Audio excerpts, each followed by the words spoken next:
Bismillahirrahmanirrahim. Assalamualaikum warahmatullahi wabarakatuh. Halo teman-teman, bertemu dengan kami dari SMA Trenses Muhammadiyah Sragen. Perkenalkan, saya Bu Ari, sebelah kanan saya Elfaiz, sebelah kiri saya Syakira.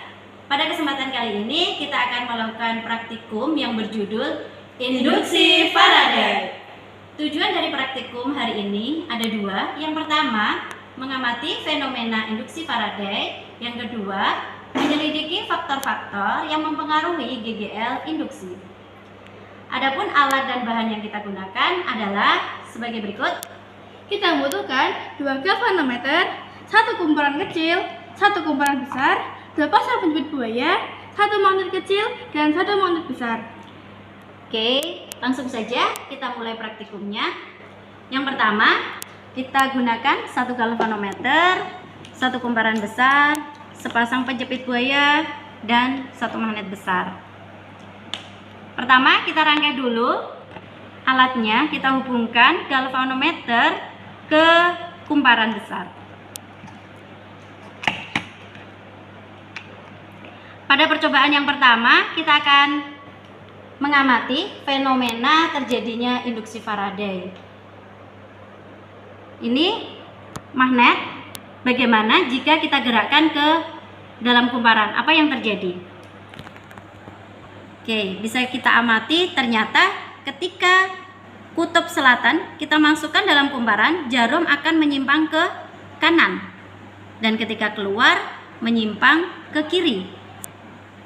Dan ketika diam, magnet diam, maka dia akan menunjuk 0. Oke. Itulah fenomena induksi Faraday. GGL induksi atau arus induksi akan timbul ketika ada gerakan magnet mendekati kumparan. Ketika tidak ada gerakan, itu dia akan diam, jarumnya menuju angka 0. Jadi dia akan timbul ketika ada gerakan. Selanjutnya, kita akan melakukan praktikum yang kedua, yaitu menyelidiki faktor-faktor yang mempengaruhi GGL induksi. Yang pertama, kita akan meninjau pengaruh kecepatan terhadap arus induksi. Kita gunakan kembali magnet besar. Ketika kita gerakkan pelan, maka galvanometer akan menunjuk angka 100. Dan ketika menyimpang, kita gerakkan lebih cepat, maka galvanometer bisa menunjuk ke angka maksimum, yaitu 300 mikroampere. Itulah pengaruh dari kecepatan terhadap arus induksi. Selanjutnya, yang kedua, kita akan meninjau kekuatan magnet. Bagaimana kalau kita menggunakan magnet besar dengan magnet kecil? Bagaimana perbandingan arus yang dihasilkan? Kita gunakan magnet besar dengan kecepatan yang sama. Dia bisa menunjuk angka 300.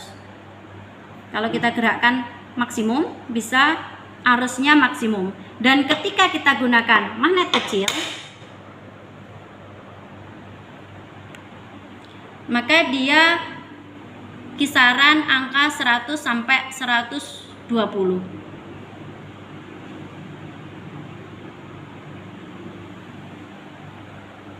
Oke, sudah kita buktikan pengaruh kekuatan magnet besar sama magnet kecil. Yang terakhir, kita akan praktik membuktikan pengaruh besarnya kumparan. Kita gunakan kumparan besar dan kumparan kecil.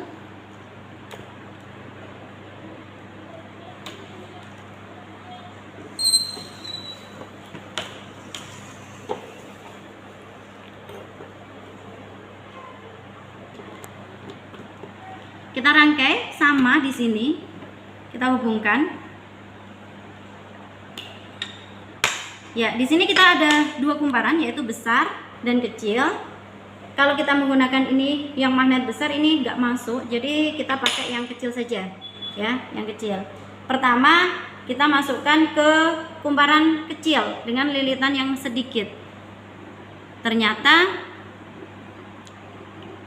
jarum hanya menyimpang sedikit, sekitar 10 mA. Sudah mungkin gerakannya maksimal, karena ini magnetnya juga kecil, jadi hasilnya juga kecil. Kemudian bagaimana kalau kita masukkan ke kumparan yang lebih besar? Bisa mencapai angka 100 mikroampere.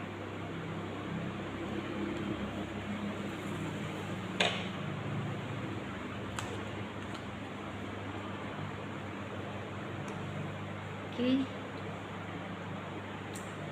Yang tadi praktikum yang sudah kita lakukan, adapun hasil pengamatan adalah sebagai berikut.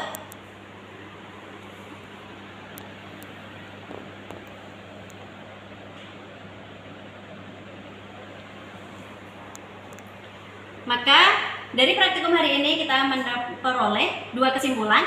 Yang pertama, fenomena induksi Faraday terjadi ketika magnet digerakkan dalam kumparan, maka akan terjadi perubahan fluks magnet.